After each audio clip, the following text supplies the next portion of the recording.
We're talking about gay conversion, and can therapy turn a gay person straight? With us, we have Alan. He says he was gay. He no longer is, and he has a wife, Leslie. She's not worried. She says that he's attracted not going to her. back? Nope. We have therapist Jason Graves joining us as well. Jason.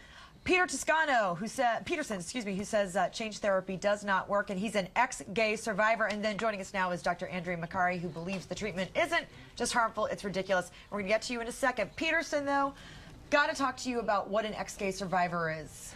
Did you try? Yes, I spent 17 years and over $30,000 on 3 different continents trying to be ex-gay. 10 of those years was actually here in New York City.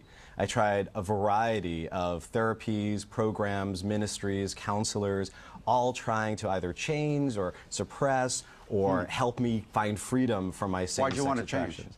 Well, I thought initially it was because of my conflict with my faith, but as I've unpacked it, I realized so much of it had to do with the ideal dream of being that heterosexual married man. Tell us about the different therapies. I mean, is there like a version therapy? Like, you know? There's all different types, and it's a whole variety of things. Everything from exorcisms I've had where they tried to cast out demons of homosexuality, things that maybe Alan wouldn't agree with, but things that I experienced in an Exodus program.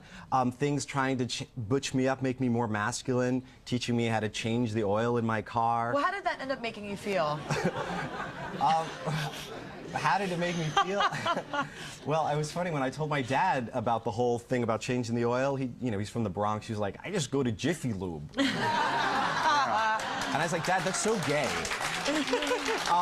But over time, what it made me feel was so discouraged and depressed and deflated, because although I tried everything that was set out before me, it not only didn't help, but things grew worse in my life.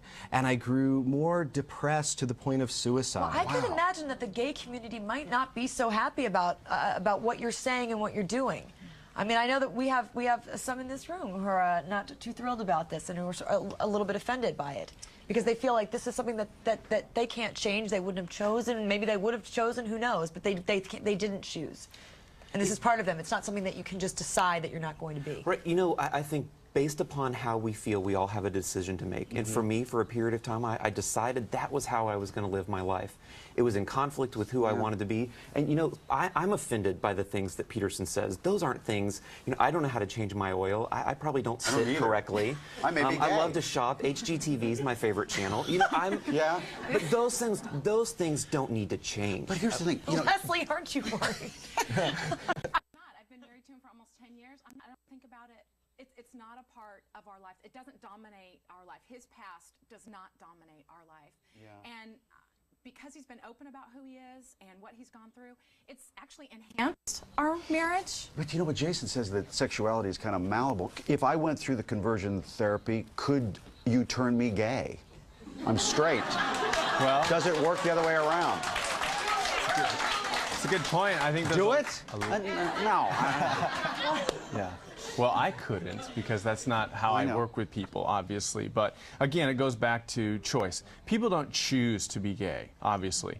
But somebody said in the audience, you know, who would choose to be gay? Right. Well, I didn't choose these feelings, but I did choose to act on the feelings and to therein feed the development of those feelings. Doctor, give us your assessment of what's going on here. Well, first of all, let's stop calling this therapy, because therapy is based in hard science, not in hateful political and religious agendas, number one.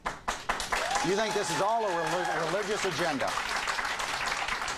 These types of conversion pseudo-therapies really are stemming from faith-based ministries. So we have that at the bottom of all of this. Second of all, they're not changing who anybody is. They're just helping people suppress who they are. And Can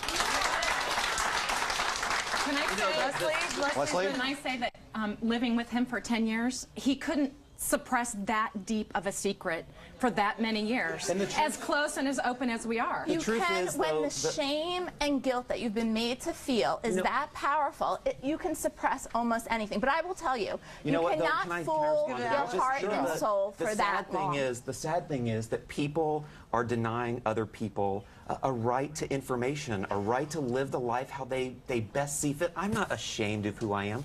I love, for the first time in my life, I love who I am. Does your This is religion, my does wife. your religion say that homosexuality is absolutely wrong? My religion says a whole lot of things aren't the best it say for that? how we live. It says homosexuality isn't God's creative intent for sexuality. But you know what? The truth is we live in a free and tolerant society. People can choose to live how they want. We're going to leave it at that because we do have to get going. This is really, really interesting. We want to hear your comments, so write us at mnjshow.com. And we appreciate you for sharing your story, coming here. Yeah. Thank you very much.